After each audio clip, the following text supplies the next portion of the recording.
I just stood here in this Los Angeles County and witnessed the worst miscarriage of justice that this world has ever seen. You want to know how I feel? I'll tell you exactly how I feel. I got some names that I want to call. Alex Spiro, Desiree Perez, and the whole wicked system of Rock Nation, including you, Jay-Z. Bruh, I just want you to know, bruh. I was just so fucking drunk. Un père enragé, blessé, criant à l'injustice pour son fils, l'image a fait le tour du monde parce qu'elle est symptomatique d'une affaire qui fait passion, qui fait débat dans l'industrie musicale depuis environ 3 ans, même si quand elle a commencé, personne ne se douterait qu'elle finirait comme ça. Coronavirus!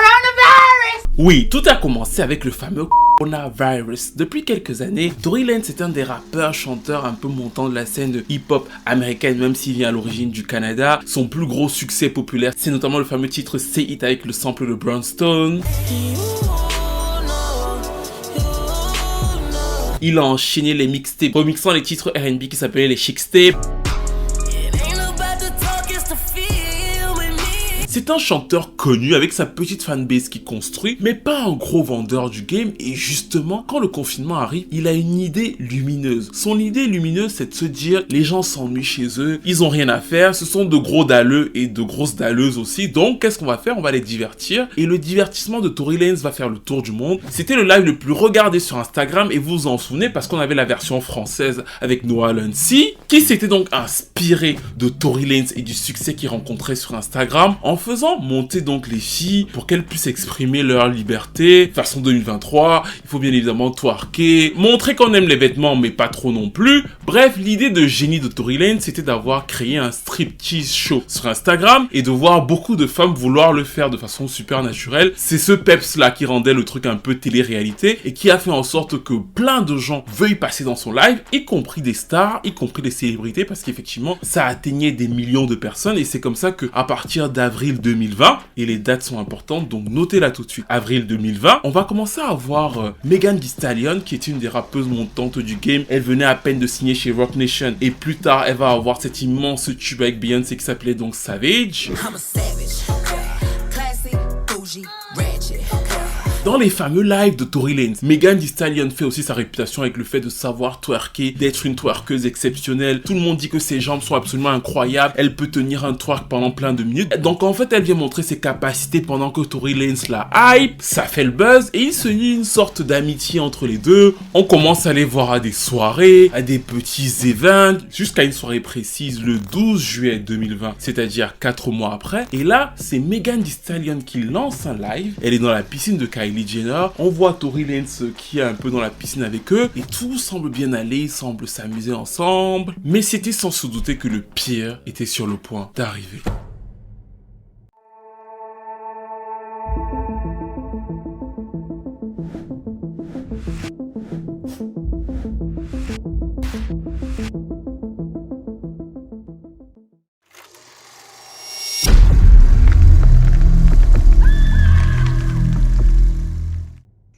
Il est 4h40 du matin ce jour-là quand la police arrive aux abords de la maison de Kylie Jenner. C'est le magazine TMZ qui, quelques jours après l'histoire, révèle ce qui s'est passé. Il faut bien comprendre que, et ça c'est super important, comme disait Willem, chaque détail compte. Aucun des artistes impliqués dans l'histoire ne va venir après la soirée raconter ce qui s'est passé. C'est TMZ 36 heures après, le 14 juillet en soirée, qui révèle qu'effectivement Tory Lanez, Joaquin, le garde du corps de Tory Lanez et Megan Thee Stallion se sont fait arrêter par la police. Ils ont des images de l'arrestation, on les voit par terre menottés. La meilleure amie de Megan lui demandait un moment, est-ce que tu vas bien?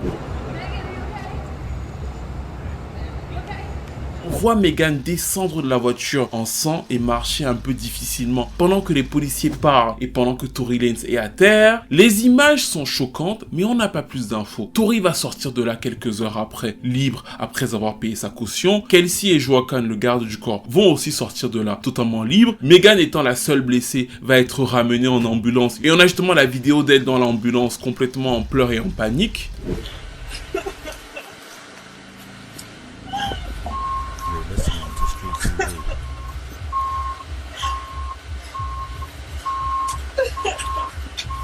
Jusque-là, quand on se réveille, nous, de ce côté de l'Atlantique, le 15 juillet 2020, on était encore, je crois, un peu confinés. En tout cas, on n'est pas choqué par l'histoire. On se dit, c'est un autre rappeur qui a été arrêté pour possession d'armes. Et surtout, Megan a dit à la police qu'elle avait marché sur du verre. Donc en fait, l'histoire semble banale et les blogs s'emballent. Chacun semble raconter sa petite histoire. Mais comme Megan a marché sur du verre et que Tory Lanez est dehors, ça ne prend pas d'ampleur jusqu'à ce que quelques jours passent et Megan aille finalement sur Instagram. Voulant répondre à plusieurs des blogueurs qui parlaient sur elle, elle fait ce post dans lequel elle dit « Tout ce qui est dit autour de l'affaire est factuellement faux. En réalité, on m'a tiré dessus. La personne qui m'a tiré dessus avait l'intention de me faire du mal. J'ai été ramené dans une ambulance et j'ai subi une opération pour qu'on retire les débris de la balle dans ma jambe. Je n'ai jamais été arrêté, contrairement à ce que certains médias disaient. Je suis sur le moment focus sur le fait de retrouver ma santé et de continuer ma carrière musicale. » Vu comme ça semble un moyen sur le coup de recentrer l'histoire en donnant sa version. Mais à ce moment précis, elle déclenche en réalité Hiroshima. Tout le monde veut savoir effectivement qui a tiré sur Megan Thee Stallion. Et les spéculations commencent. Certains disent que c'est Tory, certains disent que c'est Kelsey, certains disent que c'est Megan qui s'est tirée dessus elle-même. Et la réponse va venir le lendemain par TMZ qui va affirmer que c'est Tory Lanez qui a tiré sur elle, que la vidéo que la police a va certainement le montrer. Et d'un coup, la toile va s'emballer. Megan va venir en live le 27 juillet, à savoir 10 jours après, pour confirmer qu'effectivement on lui a tiré dessus sans dire qui. I was shot in both of my feet and I had to get surgery to get the shit taken out, get the bullets taken out. À ce moment précis, Megan est la seule participante à la soirée qui parle. Certains estiment qu'il s'est passé quelque chose entre Tory Lanez et Kylie Jenner et que c'est pour ça que Megan a mal réagi. D'autres veulent tomber sur Kylie Jenner, c'est-à-dire qu'il y a une narrative qui se crée sur la toile, mais aucune des personnes qui étaient à cette soirée ne s'exprime hormis Megan. Et bizarrement, justement, Megan n'est pas crue par une immense partie du public sur internet. Plein de blogs affirment qu'elle ment, d'autres disent qu'elle a été très violente avec Tory Lanez et qu'il a été obligé de se défendre. D'autres encore le voient comme un coup de pub. Pourquoi? Parce que 5 jours après le fameux live, Megan va continuer ce qu'elle a toujours fait, c'est-à-dire qu'elle va continuer à twerker sur les réseaux sociaux. On va la voir danser à plusieurs événements et plusieurs semaines, moins d'un mois après le fameux événement, elle sort le plus gros tube de sa carrière, la fameuse vidéo, le fameux WAP avec Cardi B.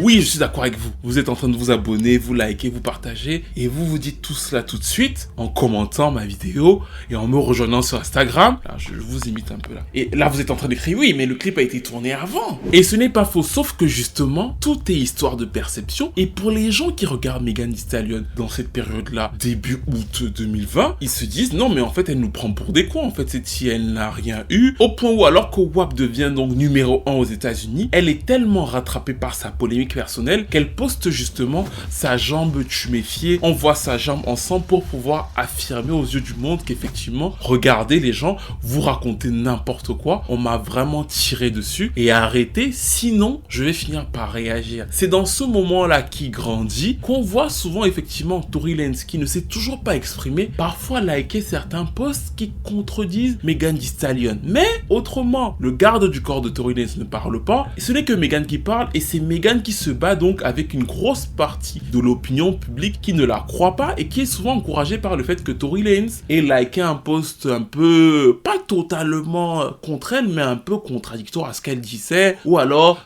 semble vivre sa vie de façon normale pendant qu'elle semblerait grossir les choses pour se faire de la pub. Et c'est cette ambiance-là qui finit par l'agacer, le fait d'être seule face au public, plein de gens ne la croient pas, sa meilleure amie et assistante ne parle pas, Tory ne parle pas et joue un peu au petit malin. Pour elle, il paie même certains blogs afin de pouvoir la discréditer en ligne, et c'est donc comme ça qu'elle se lève, elle prend son micro et finit par dire son nom. Nous sommes le 20 août 2020, elle explique qu'il lui a tiré dessus, qu'il ne faut pas qu'il nie, et que effectivement elle a dit sur le coup qu'elle avait eu des débris de glace face à la police, mais elle l'a dit dans le contexte où elle avait peur. Elle s'est dit, si je dis qu'on a une arme, nous sommes que des noirs dans un quartier de blancs, il y a un hélicoptère, peut-être qu'on va nous tirer dessus. C'est mieux que je dise que je me suis blessé. C'était pour nous protéger tous, protéger nos vies à tous. This nigga Tory shot me. You shot me.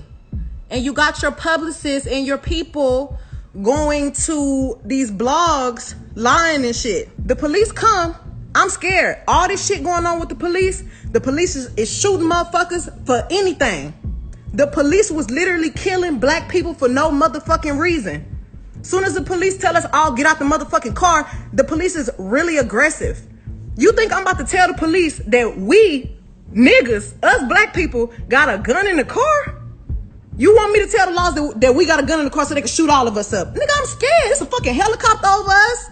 I don't want the police to shoot me because it's a nigga with a gun in the car. Là, Megan donne sa vérité et ça fait un grand boom dans l'industrie. Effectivement, plusieurs artistes comme Kehlani, Jojo dégagent Tory Lanez de leurs chansons. On apprend aussi que ses auditeurs Spotify ont baissé de carrément 40% depuis que l'affaire prend de l'ampleur. Donc il est en train de devenir, dans cette période très spécifique de 2020, un peu un paria. Et elle, malgré toute cette polémique, est au sommet de sa carrière parce que WAP cartonne et ça va prendre encore quelques semaines, quasiment un mois, parce que ce n'est que le 25 septembre 2020 que Tory va finir par décider de s'exprimer sur son album Daystar, sur la chanson Money Over Fallout,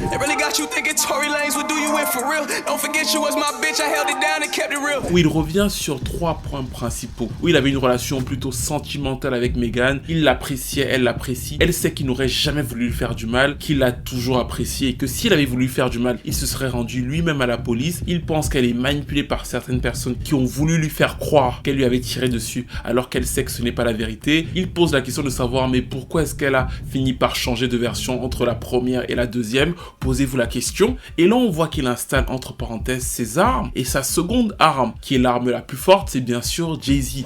Directement il attaque Jay-Z en disant qu'effectivement Jay-Z étant le président de Roc Nation étant la maison de Megan, Jay-Z a quelque chose à voir là-dedans. Jay-Z veut certainement le faire tomber. Là, les camps se sont formés et aussi bien dans l'industrie que dans la justice et que face au public, la guerre va commencer.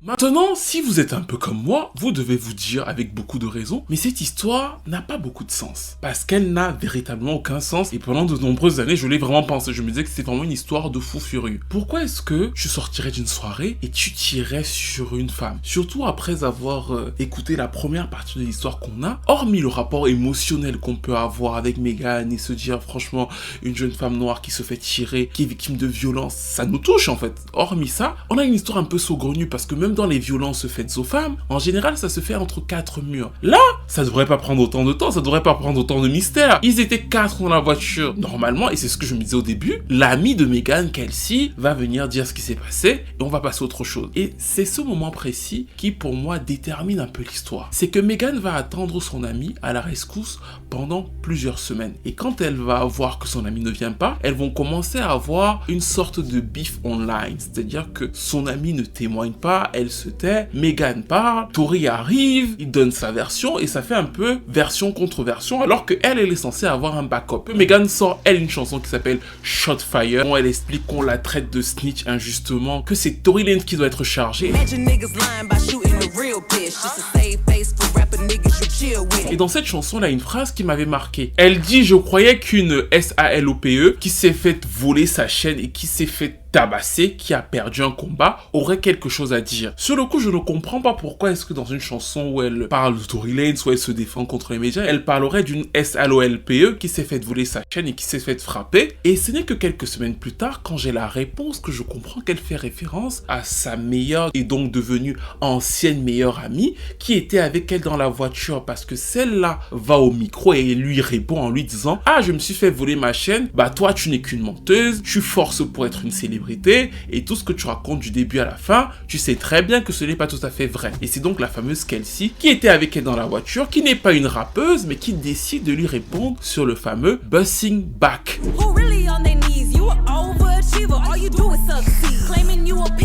Et là, normalement, vous voyez la dinguerie et vous devez avoir le même regard que moi en mode « Mais c'est quoi ce truc ?» Megan dit « Oui, tu as pris de l'argent de la part de Tori, c'est pour ça que tu ne me soutiens pas. » Kelsey dit « Pas du tout. » Et d'ailleurs, précision importante, je pensais que tu resterais silencieuse parce que si tu étais restée silencieuse, je l'aurais dit. Elle ne dit pas exactement ce qu'elle aurait dit, mais elle dit que si Megan s'était tue, elle aurait dit quelque chose. Maintenant, vous êtes d'accord avec moi, l'histoire change complètement de sens. Au début, on se disait ils étaient 4, 2 contre 2. Le fait que l'ami de Megan se range plutôt du côté de Tori, ou en tout cas est contre Megan, d'un coup, ça change complètement la balance de la chose. Et ça va continuer parce qu'effectivement, la justice s'empare de l'affaire et Kelsey doit faire un témoignage devant le procureur, ce qu'elle fait, et elle va avoir une version des événements qui est totalement différente de celle de Megan. Et ça peut être un détail, mais ça ne l'est pas totalement. La première chose dans son premier témoignage, c'est qu'elle dit que Tori était derrière la voiture, il est passé devant afin de pouvoir tirer sur Megan. He's now in the front seat. I guess he must have jumped over. It was very smooth transition because we didn't hear it, I didn't hear it. Ça, c'est totalement différent de ce que Megan dit parce que Megan dit qu'il a tiré depuis l'arrière de la voiture. This nigga from out the backseat of the car started shooting me. Ensuite, c'est la première qui va apporter la vraie raison derrière tout ça. Parce que depuis quasiment 6 mois, on avait plus ou moins les éléments que vous avez eus, mais on ne savait pas pourquoi tout ça se passait. Et Kelsey va dire qu'effectivement ça se passe parce que Megan et elle découvrent dans la voiture qu'elles sont en fait en deal avec le même mec. Elle se rend compte que Megan est hyper jalouse. Pourquoi? Parce que Megan couche avec Tori. Oh, Tori c'est son gars. Elle avait laissé son gars pendant le confinement parce qu'elle était au Texas en famille, elle pouvait pas le voir. Et c'est effectivement lors du Rock Nation Brunch qu'elle avait rencontré Tori. Megan savait que les deux étaient lovely, mais Megan est quand même passée derrière elle. Pour pouvoir sortir avec Tori, ce qu'elle vit mal, elle commence donc à se disputer dans la fameuse voiture. Ça escalade et en plus elle dit directement, ce n'est pas la première fois qu'elle me le fait. Elle me l'a déjà fait avec DaBaby, elle me l'a déjà fait avec Ben Simmons. J'ai l'habitude que Megan passe derrière moi quand je sors avec quelqu'un pour pouvoir, entre parenthèses, me le piquer. Tout part donc d'une dispute entre les deux femmes qui ne supportent pas de sortir avec le même homme. Mais elle dit le moment où ça explose vraiment, c'est parce que Tori me dit que je suis une real one et Megan ne le supporte pas. Elle sort de la voiture et c'est donc comme ça que la dispute reprend de plus belle. J'essaie de séparer, mais le garde du corps me dit qu'ils ont l'habitude de le faire. J'espère que vous notez tous les éléments de cette histoire en fait parce qu'ils sont un peu fous, mais il faut vraiment les noter. Il y a un point précis que Kelsey doit justifier parce que Kelsey est tuméfiée et c'est une histoire que Megan ne raconte jamais. Megan va faire plein de lives, voilà. Après, elle va commencer à raconter son histoire. Elle va jamais revenir sur ce point précis du fait que son ami aussi était tuméfié et son ami a le corps voilà tuméfié de partout, ses bras, ses jambes et tout. Et selon Kelsey dans ce premier témoignage, c'est parce qu'elle aurait essayé de séparer Megan et Tori, mais elle a tellement essayé que Tori l'a frappée, elle est restée tuméfiée et c'est dans un moment presque de chance qu'il a fini par la lâcher quand elle lui a dit Tori, qu'est-ce que tu es en train de faire? Again, I wasn't afraid for my life when the incident was going on with Megan. I was in defense mode. But then I became afraid for my life when he started like pulling my hair and my neck because it was really... Avant donc qu'il ne retourne dans la voiture. Ça c'est après qu'il est tiré sur Megan. C'est-à-dire qu'il tire sur Megan. Elle veut défendre Megan. Il la frappe aussi. Sauf que Megan n'en parlera jamais. Elle ne va jamais raconter cet épisode. Dans la version de Megan, c'est exactement l'inverse. Tori lui tire dessus et en fait, Kelsey et Tori sortent de la voiture et Tori commence à lui dire franchement, je suis désolé pour ce que j'ai fait. Kelsey la rassure et ils décident donc ensemble de retourner dans la voiture. Elle ne racontera jamais que Tori a effectivement frappé Kelsey et quand Kelsey va le raconter, ça va tendre un peu à discréditer la parole de Megan chez certains. Ils vont se dire, mais en fait, dans son histoire, il y a plusieurs zones d'ombre, on ne comprend trop rien. L'année va passer, nous entrons en 2021, et effectivement, Megan avait parlé de quelque chose. Elle avait parlé du fait qu'il y avait un témoin qui a vu l'affaire. Le témoin s'appelle Sean Kelly, et le témoin a encore une version des événements totalement différente des deux versions qu'on vient d'entendre.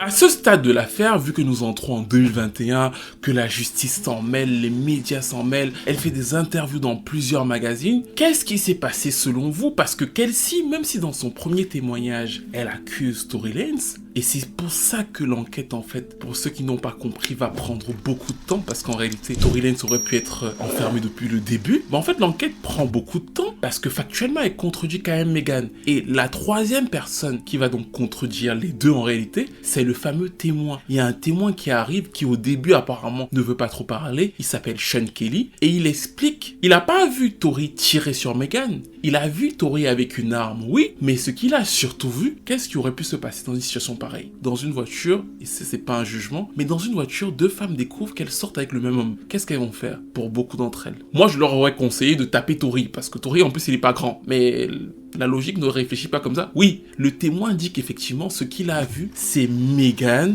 et Kelsey en train de se battre. Elles étaient en train de s'arracher les cheveux. C'était selon lui hyper violent. Et Tory Lanez, au début, il le voit avec une arme. Et il dit dans un second temps que Tory Lanez va retirer l'arme entre les deux femmes. Et c'est lui qui va créer un total flou. Parce que cette version-là, d'un œil totalement entre parenthèses extérieur, change l'histoire. Si les deux femmes étaient en train de se battre et que certes, Tory avait l'arme, mais qu'à un moment, l'arme s'est retrouvée entre les deux femmes, une des deux femmes aurait pu tirer sur l'une d'entre elles. Parce qu'effectivement, dans le témoignage qui est rapporté au début, y compris dans les premiers articles de TMZ et dans le témoignage du témoin, Tory Lanez tire en l'air. D'ailleurs, dans le premier témoignage de Kelsey, elle le dit, Tory Lanez tirait en l'air. Et du coup, quand est-ce qu'on tire en l'air? C'est là que les théories du complot vont exploser sur la toile. On tire en l'air dans notre esprit en général quand on veut séparer des personnes. Donc en fait, beaucoup de fans de Tory Lanez vont se dire, mais oui, si Tory tirait en l'air, c'est qu'effectivement les deux femmes se battaient et que lui voulait les séparer. Donc en fait, peut-être que c'est lui le gentil de l'histoire. C'est à partir de là que son socle sera fermé, que d'ailleurs plein de rappeurs commencent à le soutenir, les 50 Cent,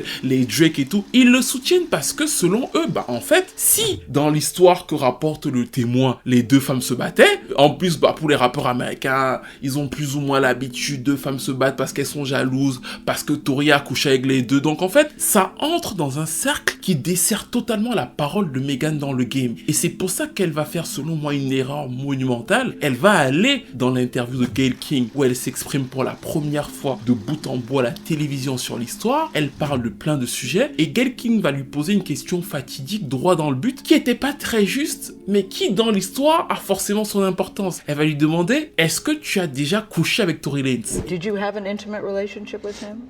Like sexual? Yeah. Megan, did you have a sexual relationship with Tory Lanez? Yes, that's my question. I didn't have a sexual relationship with Tory. Et malheureusement, Meghan va dire non. Elle va avoir une sorte de gêne, mais elle va dire non. Pour moi, ce moment-là va énormément la desservir et je veux qu'on reste un peu adulte ici. On peut coucher avec qui on veut, on va pas commencer à discréditer les gens sur leur vie sexuelle. Si vous n'en avez pas, ce n'est pas de notre faute, qu'on soit très clair. Mais ici, quand elle dit ça, c'est un mensonge. C'est un mensonge que toute l'industrie comprend. Et comme elle le dit devant tout le monde, ça en rajoute au côté où en fait, vous avez dû voir très souvent que beaucoup de gens de l'industrie se moquaient ouvertement d'elle parce qu'en général ça se sait ce genre de choses et c'est d'ailleurs pour ça que DaBaby va rentrer dans la bataille parce que DaBaby va venir soutenir Tory Lanez. Dans la chanson il va d'ailleurs dire oui j'ai couché avec Megan Thee Stallion la veille du jour où elle s'est entre parenthèses fait tirer dessus par Tory Lanez. Et en fait quand ils le font c'est qu'ils ont compris qu'elle a un peu de mal à venir dire qu'effectivement elle avait une relation sentimentale ou sexuelle avec elle et ils se disent donc bon on va exploiter ce créneau là et on va la shame devant tout le monde et il faut bien le dire, ça a marché.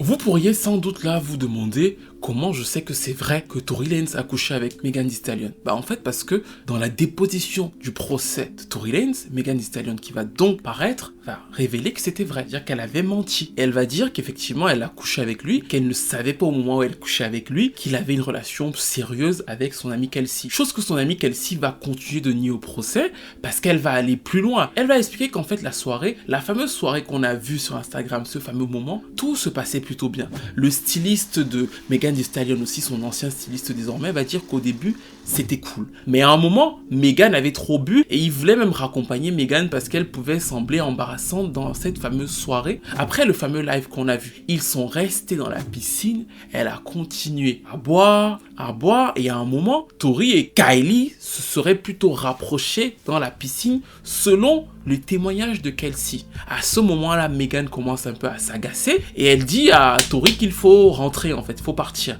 Tori, ne voulant pas partir, leur dit de partir à sa place. Megan est un peu dans les airs et ce genre de choses et on met Megan et Kelsey à la demande de Tori dans sa voiture avec son chauffeur. Il leur dit, le chauffeur va vous raccompagner, je vous suivrai après. Il reste dans la maison avec Kylie Jenner. À un moment, dans la voiture, Megan se serait rendu compte qu'en fait, mais si tout le monde est parti, ça veut dire que Tori est restée là-bas avec Kylie. Et c'est donc comme ça que selon Kelsey, Megan va faire en sorte que le chauffeur revienne dans la maison. Elle va entrer dans la maison. Elle aurait commencé à crier sur Kylie. Ça se serait très mal passé. Du coup, Kylie expulse Megan de sa maison. Et comme Kylie expulse Megan, Tori se sent super gênée. Et donc repart cette fois vraiment avec Megan dans la voiture. Et c'est dans cette fameuse voiture, quelques moments plus tard, que le drame va finalement arriver, à savoir qu'ils vont stopper la voiture. Tori, selon Megan, quand elle va sortir, va lui dire dance, danse, S-A-L-O-P-E, et il va finir par lui tirer dessus. Mais le point faible de cette histoire, qui à la base était super simple, on aurait pu découvrir en 3 minutes ce qui s'est passé, reste et restera toujours le mensonge.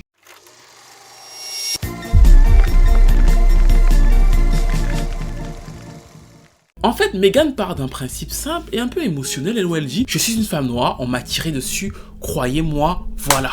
Sauf que les gens se disent, même de façon banale dans la vie, mais en fait, comment ça s'est passé et tout et tout. Et à chaque fois, au début de l'histoire notamment, elle a menti. Elle a d'abord menti en disant que oui, bah en fait, j'ai marché sur du verre. Je ne dis pas qu'elle n'avait pas raison de le faire, mais factuellement, c'est un mensonge. Ensuite, elle va mentir en disant non, en fait, j'avais pas eu de relation sentimentale ou sexuelle avec lui. Au final, c'est encore un mensonge. Elle va aussi mentir ou ne pas raconter comment ça s'est passé pour sortir de la maison de Kylie Jenner. Je suis pas en train de donner un jugement de valeur, mais factuellement, au vu des autres éléments posés, c'est un mensonge au point où, il y a 2 mois, Tory Lanez, en prison déjà, sort une nouvelle chanson et avant que la chanson ne sorte, c'est Kylie Jenner qui en fait la promo sur Instagram. Ça ne veut absolument pas dire qu'on ne lui a pas tiré dessus, mais le fait d'avoir beaucoup menti, parce que factuellement ce sont des mensonges, bah en fait a créé quelque chose autour d'elle, en plus du fait que bon voilà, c'était la rappeuse qui twerka un peu, donc il y avait une sorte de misogynie, mais derrière quand même, il y avait ce truc de se dire, elle ment sur certains points, comment est-ce qu'on peut véritablement la croire, elle? Surtout que elle prend cette position de vraiment femme, féminisme, soutien, et c'est d'ailleurs ce que Kelsey lui dit. Kelsey lui dit, bah en fait,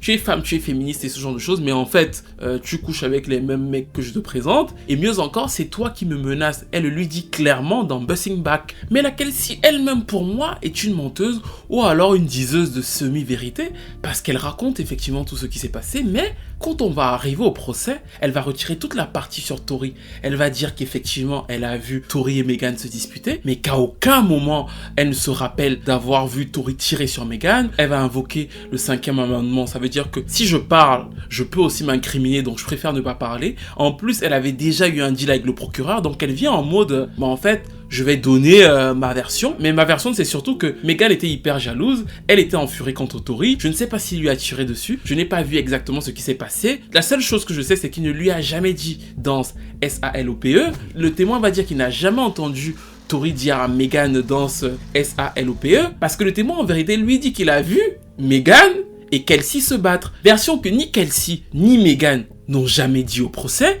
Et comme Tori n'a pas témoigné, on n'a jamais pu décrypter si cette bataille entre les deux femmes était réelle ou alors totalement fantasmée. Mais toujours est-il que le point d'orgue de cette histoire, c'est que comme il y a eu plein de mensonges par-ci par-là, ça a pris énormément de temps à l'enquête pour se faire.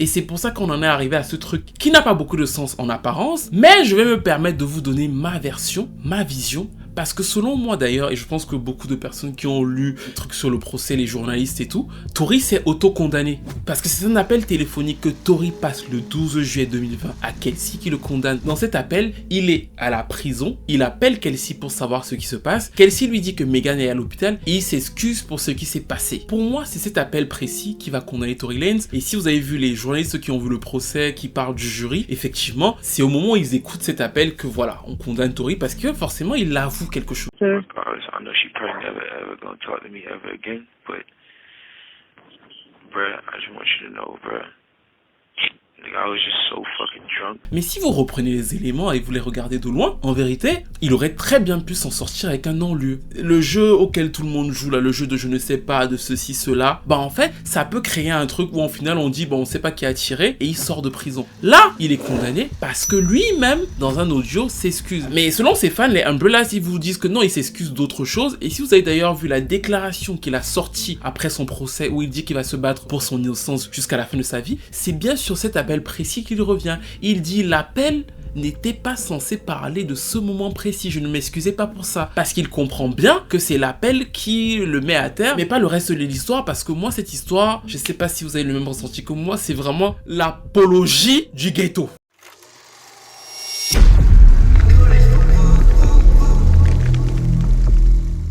Comment vous dire? Moi, je pense qu'effectivement, il y a une histoire de jalousie à la sortie de chez Kylie Jenner. Ça, c'est confirmé. Elles sortent avec le même homme. Elles ont déjà eu affaire à la même situation avec DaBaby apparemment. Donc, en fait, il y a une friction qui se crée. Mais je ne crois aucune des deux quand elles disent que les frictions n'étaient que entre elle et Tory. Je pense que les deux se sont battus ou engueulés, insultés. Je sais pas ce qu'elles ont eu à faire. Mais il y a eu un échange entre les deux. J'irais même jusqu'à dire que c'est à ce moment-là, pour les stopper, comme beaucoup le pensent, que Tory tire en l'air. Et attention, ce que je vous dis là ne vient même pas de moi en réalité. Ça vient du témoin Sean Kelly. C'est juste lui que je suis en fait. Parce que lui dit, j'ai vu 2 femmes se battre, j'ai mis mon fils à l'abri et selon lui, selon son témoignage au procès, le premier coup semble être parti de l'une des 2 femmes qu'il voit se battre. Ensuite, il dit avoir vu le petit homme qui est donc Tory Lanez prendre une arme et tirer dans tous les sens plusieurs fois. Et c'est sur ce point-là que s'appuie donc les fans et la famille de Tory Lanez qui disent effectivement que c'est peut-être l'une des 2 femmes qui a tiré parce qu'elles ne veulent pas dire qu'elles se sont battues. Surtout que pour la famille de Tory Lanez et pour les fans de Tory Lanez, tout ça vient de Megan. Pour eux, si Megan n'était pas allée rechercher Tory Lanez dans la maison alors qu'il lui avait déjà dit de partir et qu'elle était déjà partie, si elle n'avait pas forcé pour que Kylie Jenner le fasse sortir de la maison, bah en fait, rien de tout ça ne serait arrivé et c'est donc pour ça qu'il y a ces 2 camps qui s'affrontent. Et que peut-être que Tory, ça c'est une hypothèse en fait, je ne sais pas, a fini par tirer par terre, mais pas en mode comme le prétend Megan Dance bitch, en mode complètement sadique, mais peut-être en mode arrêtez en fait, arrêtez de, voilà, je vais tirer et tout. Et ça a donc touché le pied de Megan. Preuve en est que tout le monde rentre dans la voiture. En fait, la police ne les trouve pas à ce moment-là, ils sont déjà en train de partir, ils se sont arrangés à ce moment précis. Et je pense que le deal c'était en mode no snitch. On va rien dire à la police, c'est entre nous, ce genre de choses. Toujours est-il que ça explique pourquoi ils n'ont pas la même version des faits après le fameux tir. Megan dit que les 2 sont venus la réconforter et qu'elle-ci disait au début en 2020 parce qu'elle l'a renié en 2023 que Tory l'a attrapé par les cheveux, il s'est mis à la frapper pour justifier toutes ces blessures. Mais peut-être qu'effectivement ce n'est que Megan qui lui a infligé ces blessures là et pour ne pas renvoyer l'histoire autour d'elle, elle l'a complètement sorti de son équation. En tout cas ça me semble beaucoup plus plausible et je pense d'ailleurs que c'est ce qui a dû perturber la police parce que avec une histoire où chacun ment, personne ne dit la vérité, ça a pris beaucoup de temps quand même pour que Tory ne soit arrêté. En réalité, il aurait dû être arrêté dès le départ si tout le monde était sur la même longueur dont il a tiré. Le fait que ça ait pris autant de temps montre que ce n'était pas facile pour eux de le déterminer et au final, malgré tout, il ne prend que 10 ans de prison. Il aurait pu en prendre 22. On connaît des gens qui aux États-Unis ont eu plus que ça pour moins que ça. Là, ils ont été un peu quand même embêtés et selon moi aussi c'est Megan, et ça c'est mon avis, qui est victime dans cette histoire. C'est sur elle qu'on a tiré, mais il y a un mensonge qu'elle a fait passer et c'est d'ailleurs la justification de beaucoup de ses abonnés ou de ses fans. Ils vont vous dire regardez, c'est une femme noire qui s'est sacrifiée pour Tory Lanez. Non. Megan, au moment où elle ment à la police en premier, elle le dit très bien d'ailleurs, elle dit « Je voulais protéger ma vie et nos vies à tous ». Mais reprenez la chronologie. Entre le 12 où l'histoire se passe, le 13 où TMZ le révèle et le 15 où Megan Thee Stallion va sur Instagram pour dire « On m'a tiré dessus », elle est clairement pas obligée de le faire. Je suis pas en train de dire qu'elle doit quelque chose à Tory Lanez, mais en fait beaucoup de gens disent « Oui, mais en fait elle l'a protégé, elle n'a pas dit son nom au début », mais en fait pas du tout. Dès la seconde où Megan Thee Stallion fait le post le 15, on sait déjà que l'enquête est ouverte. Les policiers n'ont pas besoin, ils sont déjà en train de chercher qui a fait quoi. C'est juste parce que comme tout le monde se tait, bah en fait on ne va pas tomber directement sur Tory Lanez, mais en fait l'enquête est déjà ouverte dès la seconde où Megan Thee Stallion fait le post le 15. Mais au moment où elle fait le post le 15, Tory Lanez n'a pas parlé. rien ne s'est passé en fait. Parce que très souvent les gens disent oui mais c'est lui, c'est parce qu'il a parlé, ce genre de choses. Moi je pense pas. Je pense que dès le 15, dès le moment où elle dit on m'a tiré dessus, on est aux États-Unis, il y a une enquête qui est lancée en fait. Et au moment où elle le fait, ça fait que 2 jours, Tory Lanez n'a pas parlé, personne n'a parlé et je pense que c'est ce que Kelsey lui dit. Kelsey lui dit bah en fait c'est toi qui n'es pas gangsta, c'est toi qui n'as pas gardé le silence.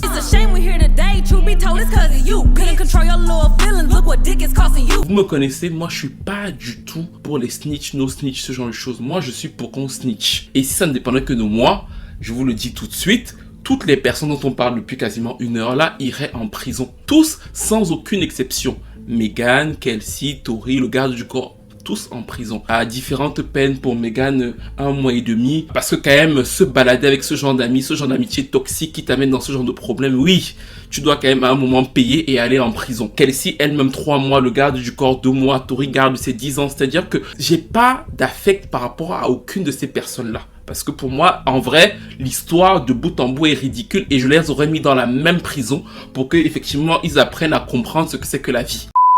Just the nigga, so fucking drunk, nigga. I just didn't even understand what the fuck was going on, bro. Like.